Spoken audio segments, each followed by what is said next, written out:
You ask Tiger to solve. This deals with linear equations with one unknown. The final result is x equals 19. Let's solve it step by step. Swap sides. Group all constants on the right side of the equation. Subtract 16 from both sides. Group like terms. Simplify the arithmetic.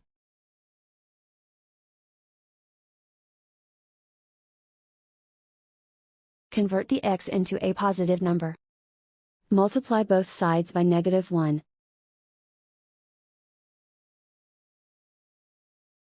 Remove the ones. Simplify the arithmetic. And so the final result is x equals 19.